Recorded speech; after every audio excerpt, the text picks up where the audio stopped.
কিন্তু দুটো জিনিস ভগবান সইতে পারে না বাবা। এক হলো মানুষের অহংকার।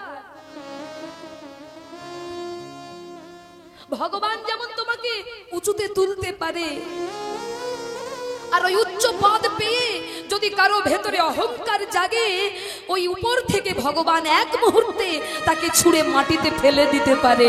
নিতাই গৌর হরি হরি বল। কি আছে তোমার আমার যেটা নিয়ে আমরা গর্ব করব? এই যে কিছুদিন আগে তুরস্কে বাবা ভূমিকম্প হয়েছিল।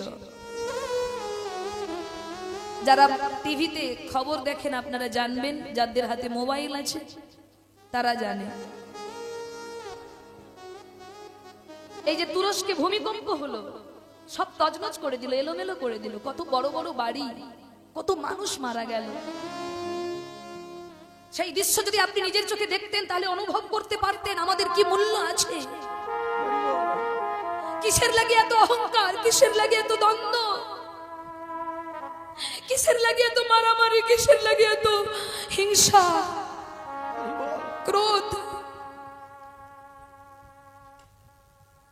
যিনি একদিন 5টা ফ্ল্যাটের মালিক, কোটি কোটি টাকার মালিক, ওই তুরস্কে ভূমিকম্প হয়ে তার হাতে বাবা 5 টাকা নেই।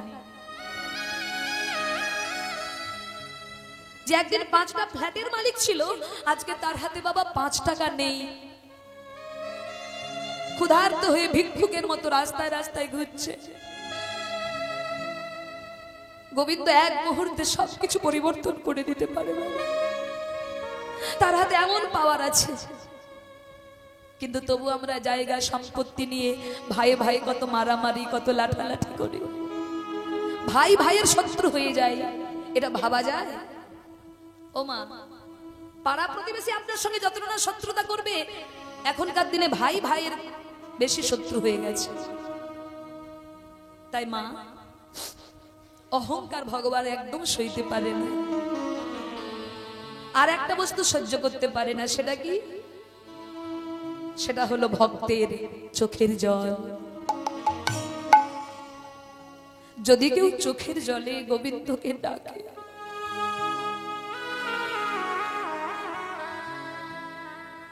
যদি কেউ গোবিন্দকে চোখের জলে ডাকে,